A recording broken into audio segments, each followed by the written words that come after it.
Okay, so technically, this is actually the pre-lift grocery trip, since I kind of had a bit of a, let's just call it a miscalculation in terms of my day schedule. So this is just whatever. But, I've been gone for the whole weekend. A lot of my, well, for one thing, I just haven't gone to the grocery for a while, but a lot of my food is already, bad. I got to replenish. I got to fill up the kitchen. The last thing I want to do is be strapped for food at like, 11 p.m. at night, not hit my, calorie surplus, wake up later the next day. The name of the game with bulking is calorie intake. So as much as I can do to make sure that I get as much food as possible into my system at the end of every day on a consistent basis, the better. That's what's really going to be setting me up for long-term growth, long-term success. So I feel like this is always the start of my freaking grocery trips. The fucking milk aisle.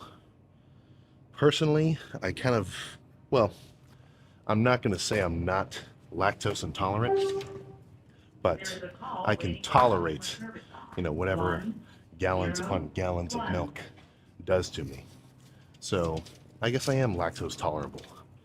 But not only am I going to drink the whole milk, that's usually getting mixed in with cereal, or if I want to do a shake, if you add milk, I mean, that's just an easy 500 calories.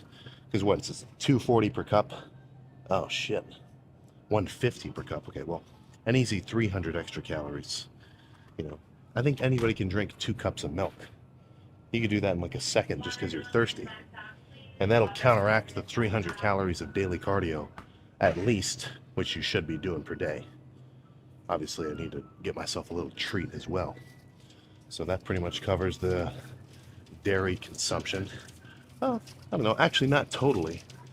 As we're walking over here, we're headed towards where I always pick up a couple of bagels and cream cheese. I'm not going to say it tastes awesome. Actually, let's backtrack a little bit. I kind of want a thing of lemonade for the workout. Oh yeah, here we go.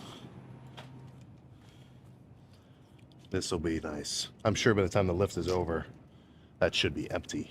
But no, I do kind of a absurd amount of cream cheese in the bagels. So, one bagel with some cream cheese, that can add up to like 600 calories. That is not nothing. That is not nothing for sure. So, all right.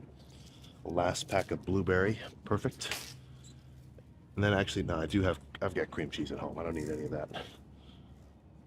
You thought I would miss this? Are you fucking crazy? Oh, okay, well.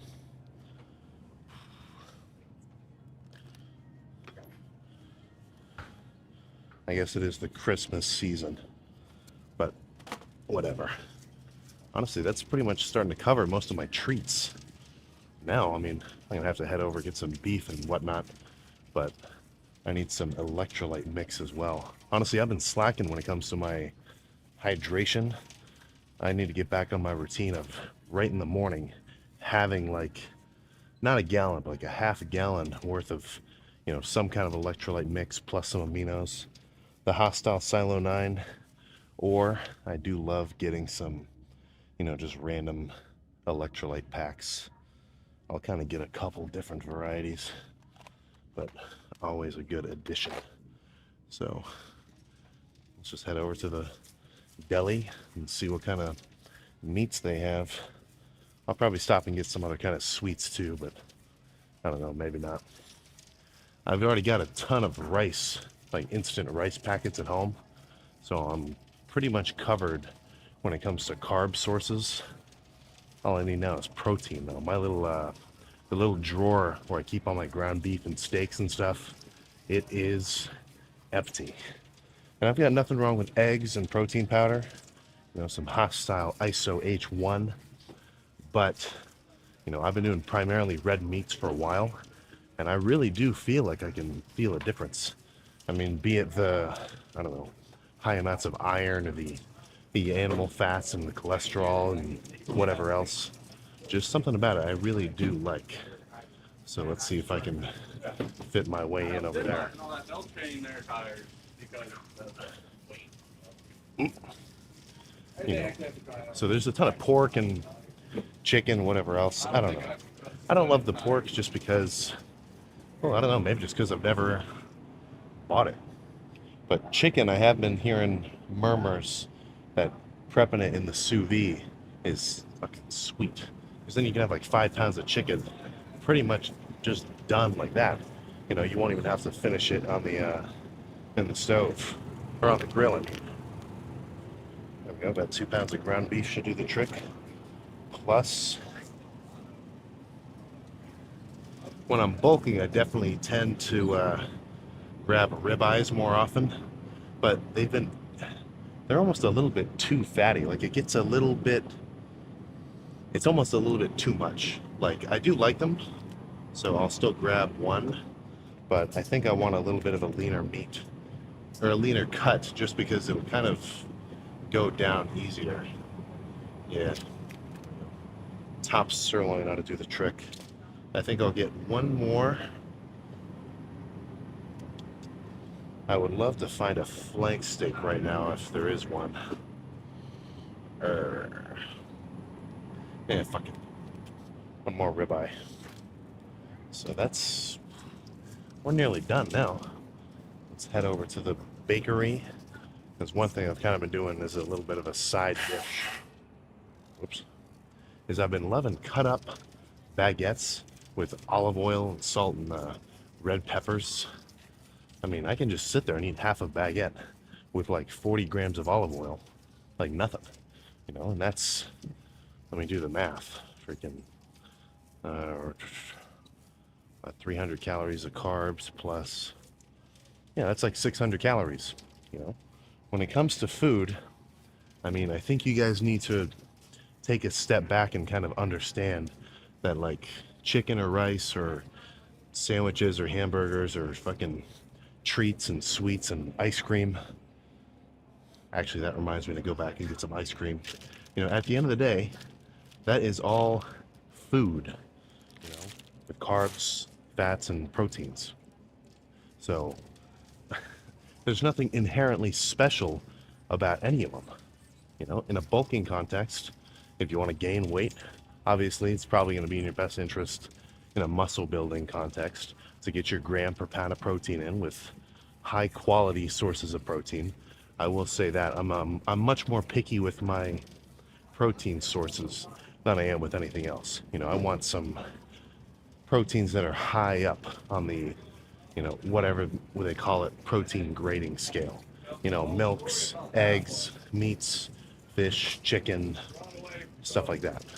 But when it comes to sweets and whatever else, I'm a little bit less picky. You know, I don't mind a whole tub of ice cream or like a ton of Gatorade or, you know, whatever, because that's all just, you know, carbs and fats. And then in a dieting context, you just gotta eat less, you know. And this is, well, I guess I do realize it, but it's still hard for me to grasp how disconnected people are from that reality. You know, like if you're not losing body fat and you think you're on a diet, you know, it doesn't mean that you're a one in a fucking trillion outlier and dieting doesn't work for you. You know, it just means that you're eating too many calories. And that's not fun. You know, it's not fun to diet down. It's hard. Your body is literally telling you, okay, you got to eat more food. You're fucking hungry. So that's where some mental toughness is going to come into play. But same thing if you can't gain weight. You know, it's not because you're a total genetic outlier. It's really just you're not eating enough food. And I don't care how much food you say you're eating. If the scale isn't changing, then obviously it's just not enough, you know? So if you want to get big on chicken and rice and broccoli and that's your deal, then do it. Badass. But really, any way that you can change the scale, be it fucking, you know, ice cream and sweets or fucking candies, or like a protein shake with 8 Reese's cups blended in with 3 cups of whole milk, You know, if you can get enough calories in to gain weight, then I think you just got to do what you got to do.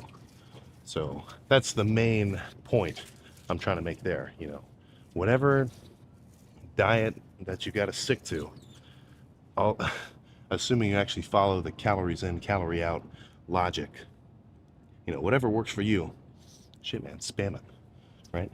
That's the whole point. If it works, it works. But by that same logic, if it doesn't, it doesn't. And you got to change something up.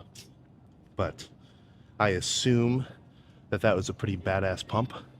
But for me, I got to go back home, unload all this shit, take my pre, and then get in the car to go see it. So I guess let's just cut to me in the future talking about how that actual lift went.